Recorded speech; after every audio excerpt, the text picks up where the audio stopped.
नमोस्तु रामाय सलक्ष्मणाय देव्यै च तस्यै जनकात्मजायै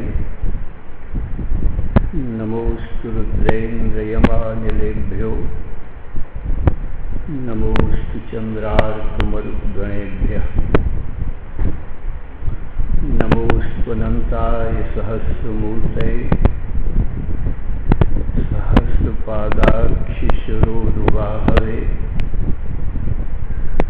सहस्रनाम्ने पुरुषाय शाश्वते सहस्रकोटियुगधारिणे नमः। यस्मिन् इदं यतश्चेदं येनेदं य इदं स्वयं यो अस्मात् परस्माच्च परः तं प्रपद्ये स्वयं भुवम्।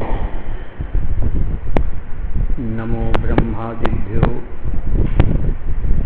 ब्रह्मविद्या संप्रदायकर्तृभ्यो वंश ऋषिभ्यो महद्भ्यो नमो गुरुभ्यः। सर्वोपप्लवरहितः प्रज्ञानघनः प्रत्यगर्थो ब्रह्मैवाहमस्मि। नारायणं पद्मभवं वसिष्ठं शक्तिं च तत्पुत्रपराशरं च व्यासं शुकं गौडपदं महान्तं गोविन्दयोगीन्द्रम् अथास्य शिष्यं श्रीशंकराचार्यम् अथास्य पद्मपादं च हस्तामलकं च शिष्यं तन्त्रोक्तं वार्तिककारम् अन्यान् अस्मद्गुरून् सन्ततम् आनतोऽस्मि। श्रुतिस्मृतिपुराणानाम् आलयं करुणालयं नमामि भगवत्पादं शंकरं लोकशंकरं। शंकरं शंकराचार्यं केशवं बादरायणं सूत्रभाष्यकृतौ वन्दे भगवन्तौ पुनः पुनः। ईश्वरो गुरुः आत्मेति मूर्तिभेदविभागिने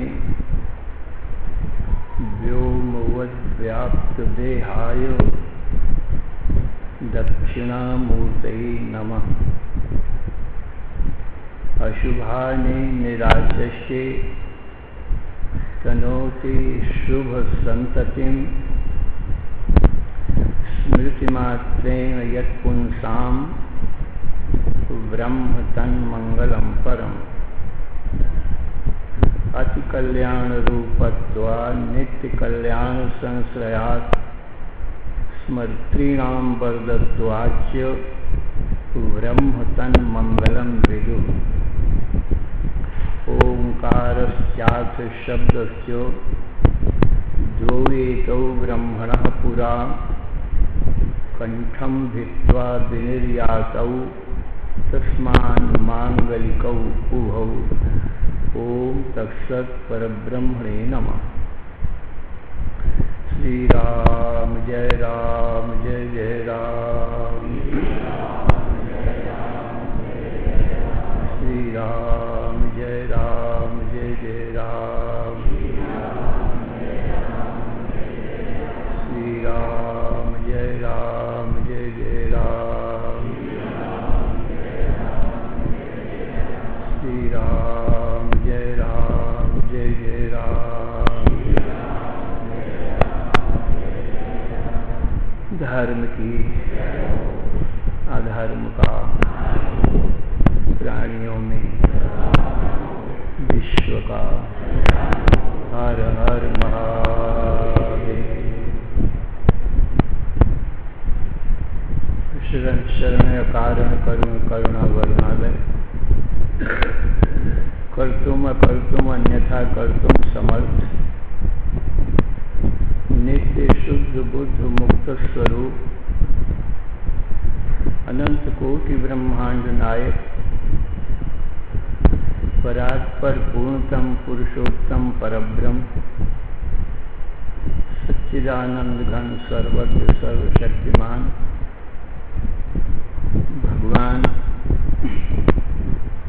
श्री राम और श्री सीता यही संपूर्ण चराचर जगत के माता पिता हैं।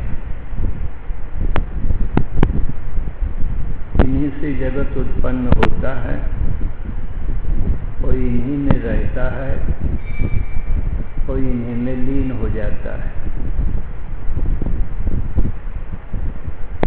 जैसे माटी से घटमट आदि उत्पन्न होते हैं और माटी में रहते हैं, फिर माटी में मिल जाते हैं, फिर माटी एक शेष रह जाती है।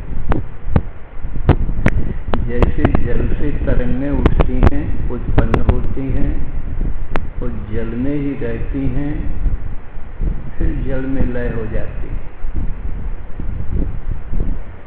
जैसे अग्नि से चिंगारियाँ उत्पन्न होती हैं और अग्नि के आश्रित रहती हैं, पुनः अग्नि में लीन हो जाती हैं। इसी प्रकार से सीताराम से जगत उत्पन्न होता है और सीताराम में रहता है, पुनः सीताराम में ही लीन हो जाता है। फिर सीताराम शेष रह जाते हैं, फिर सीता भी राम में मिल जाती है, केवल राम ही शेष रह जाते हैं।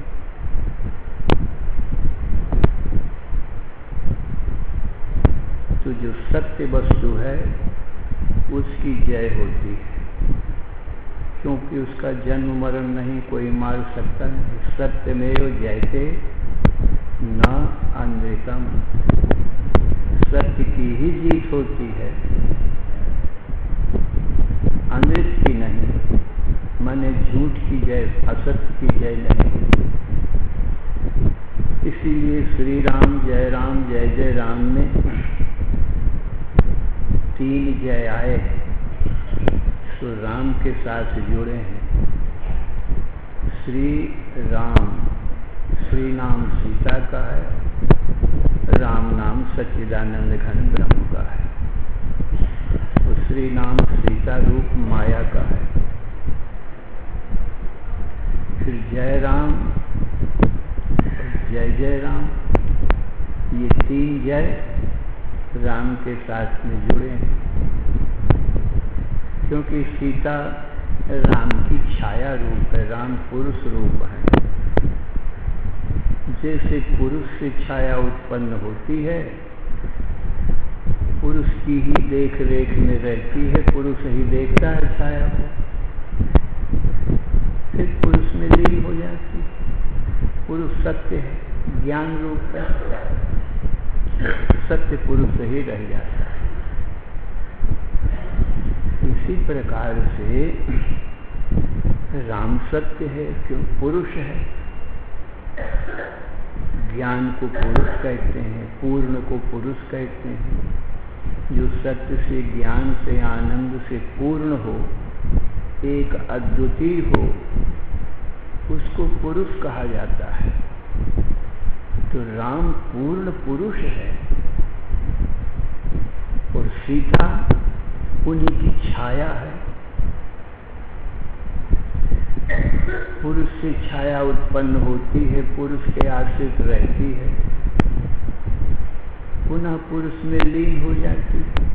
छाया की कोई स्वतंत्र सत्ता नहीं होती, पुरुष तो स्वतंत्र सत्य है और छाया पुरुष के परवश है। फिर अलग से तो उसकी छाया की सत्यता हो नहीं सकती।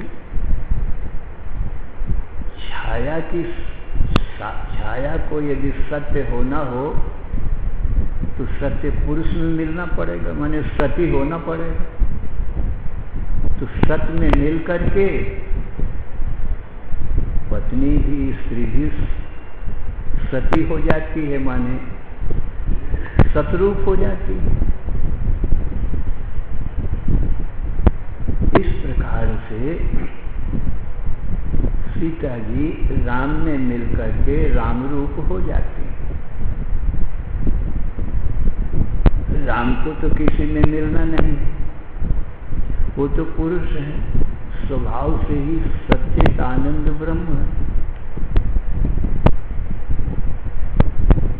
इसलिए पहले रामायण में दिया गया, सिया राम में सब जग जानी, करो प्रणाम जोरी जुग पानी, चराचर जगत सीताराम का स्वरूप है। क्योंकि सीताराम से उत्पन्न होता है तो उनसे भिन्न हो नहीं सकता। अब इन्हीं दोनों का स्वरूप समझना चाहिए। इन दोनों में सीता तो माता है और राम पिता है।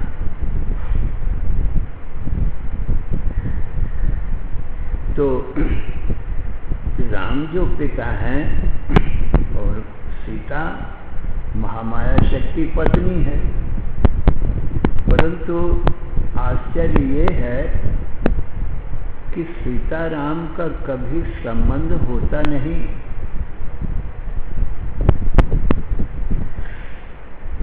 माया गुण ज्ञानातीत अमाना वेद पुराण भनमता। राम माया गुण और ज्ञान से अतीत ही रहते हैं, कभी माया को स्पर्श नहीं करते। निज इच्छा निर्मित तनु माया गुण गो पार। अपनी इच्छा से अपना शरीर राम ने निर्माण किया। ये इच्छा, ये सीता ही है। ये महामाया शक्ति है। इच्छा दृश्य है, उत्पन्न होती है, फिर इच्छा से संसार होता है। राम के अवतार होते हैं इच्छा शक्ति से। राम में कर्म नहीं है, शुद्ध ब्रह्म है, अकर्म है। कर्म सब इच्छा में है, परंतु प्रेरणा तो चेतन राम की चाहिए। माया प्रेरक शिव एक रचय जब गुण बस जाके, प्रभु प्रेरित नहीं निजबल ताके। सीता जगत की रचना करती हैं, परंतु चेतन राम की प्रेरणा से। सत्ता स्फूर्ति राम देते हैं। तब सीता माया में हलचल होती है, कंपन होती है और सीता ही जगत का रूप धारण करती है। राम तो निर्विकार है, कुछ बनता बिगड़ता नहीं है। कुछ बनना विकार होता है, जो बनेगा तो फिर बिगड़ जाएगा। तो सत्य कैसे होगा? अरे राम सच्चिदानंद दिनेशा, सच्चित आनंद उदय अस्त रहित दिनेश माने सूर्य। यदि राम विकारी हो जन्म तो पुनः मरेगा तो ये तो विकार हो जाएगा। राम निर्विकार है, इसलिए राम में तो कोई परिवर्तन होता नहीं। एक रस ही राम रहता है। सारे विकार माया में है, माया ही विकारी है, राम नहीं। मायापति राम विकारी नहीं। राम को सत्ता स्फूर्ति देना, बस इतना ही सीता के साथ संबंध है।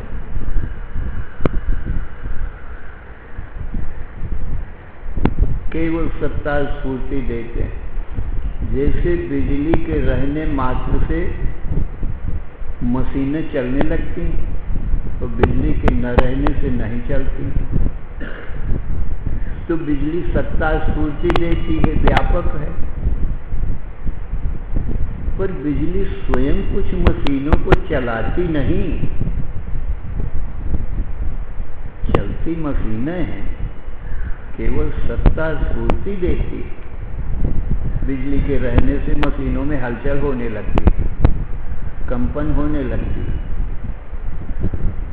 ऐसे ही राम चेतन सत्ता स्फूर्ति मात्र ही देते हैं, करते कराते कुछ नहीं। इस प्रकार से सीता जी जगत की उत्पत्ति पालन संहार राम के आधार अधिष्ठान पने में करती हैं। जैसे सर्प की उत्पत्ति स्थिति प्रलय रज्जु के आश्रित होती है। रज्जु अधिष्ठान है और सर्प अध्यास रूप है, ब्रह्म रूप है, झूठा है, मिथ्या है। तैसे ही रज्जु रूप राम है और सर्प रूप ये संसार है। राम के आश्रित ये संसार उत्पन्न हुआ, राम में रहा और राम के ज्ञान होने से राम में लीन हो गया।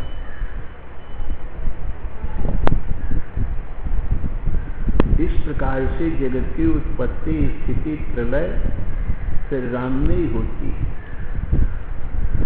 इसलिए जब सीता जी लीन हो जाती हैं राम में, अपने चराचर जगत सारे संसार रूपी परिवार के सहित, तब तुलसीदास जी लिखते हैं, जड़ चेतन जग जीव जब सकल राम मैं जान। अब एकत्र अद्वितीय राम रह गए। जड़ और चेतन इतना ही है संसार में। तो जगत तो जड़ है और जीव चेतन है। ये हमारे तुम्हारे जो शरीर हैं, सब शरीरों को मिलकर के जगत कहते हैं, संसार कहते हैं। ये जड़ है, अज्ञान रूप है सब शरीर। और इनमें जो जीव है वो तो स्वयं राम ही बैठे हुए। जड़ और चेतन दो ही हैं, चेतन राम और जड़ माया। जासु सत्यता ते जड़ माया, भासु सत्य इव मोह सहाया। मोह के कारण असत और जड़ ये माया भी सत्य जैसी लगती है राम की सत्यता से। जैसे रस्सी की सत्यता से वो झूठा सर्प भी सत्य जैसा लगता है। और रज्जु को जब जानो तो सर्प झूठा मिथ्या।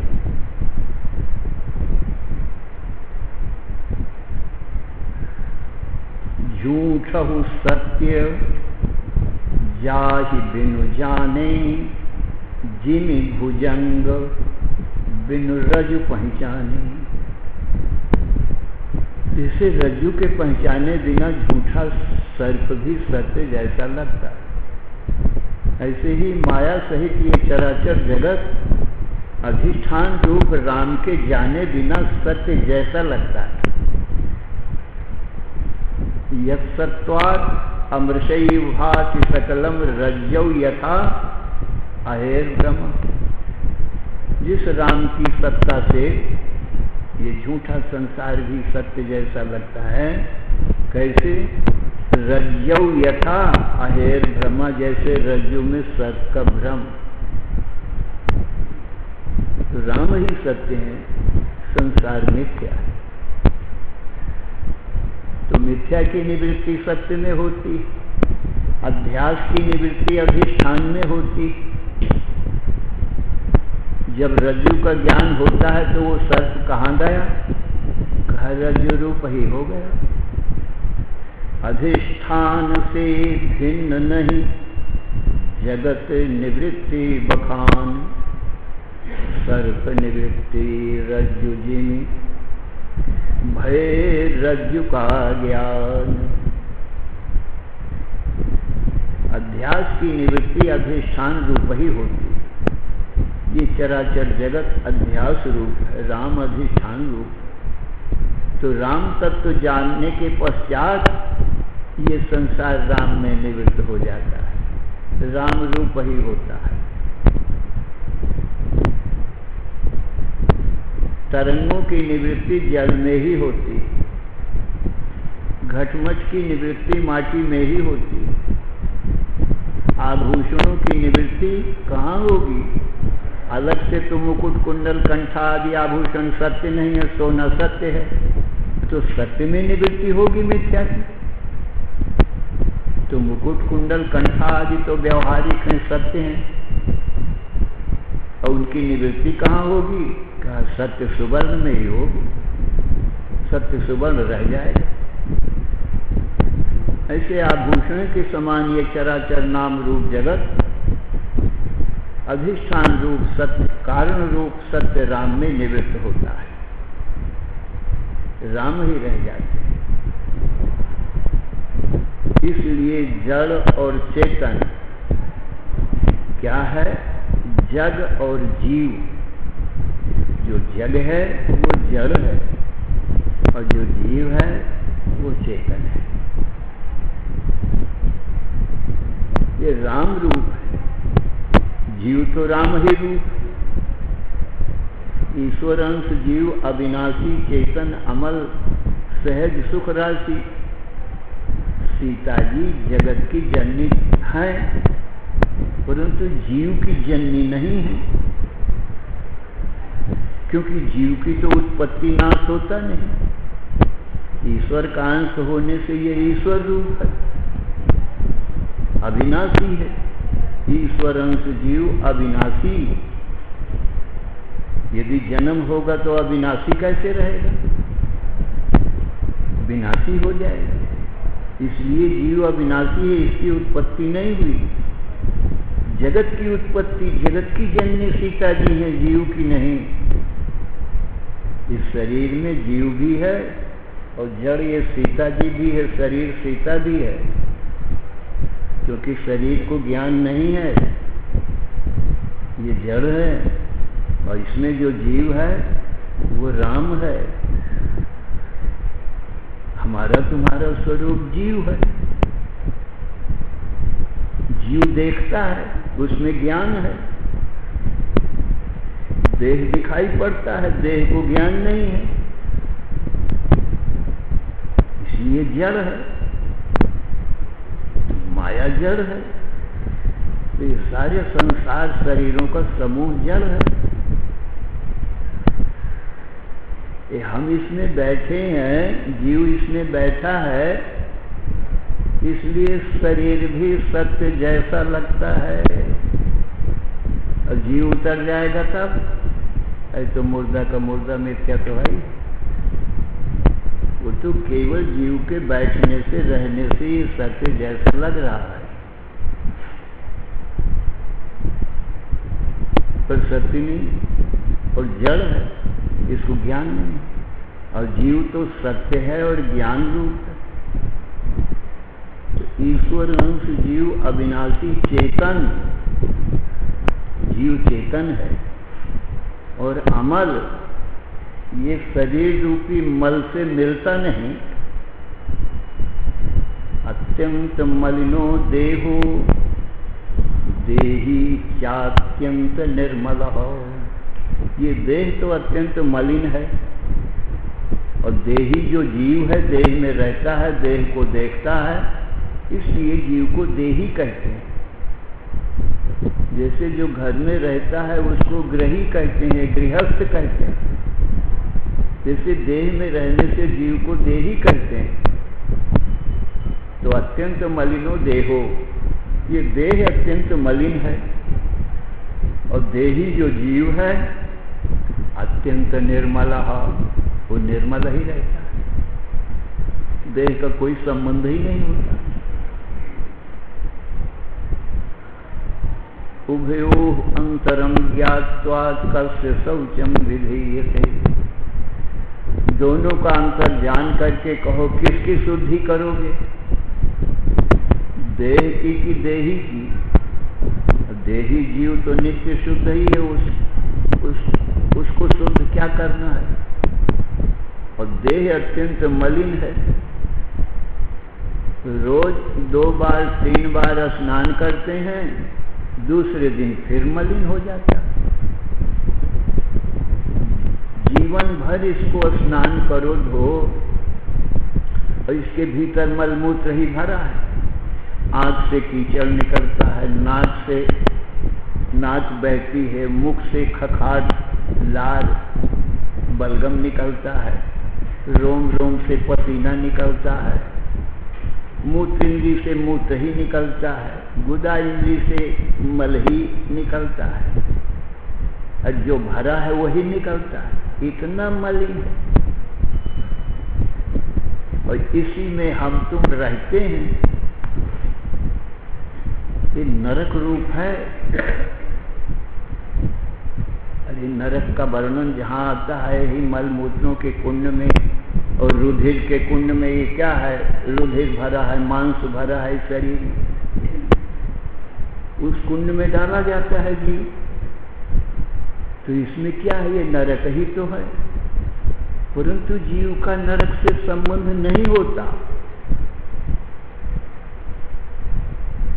इसलिए निर्मल ही रहता है।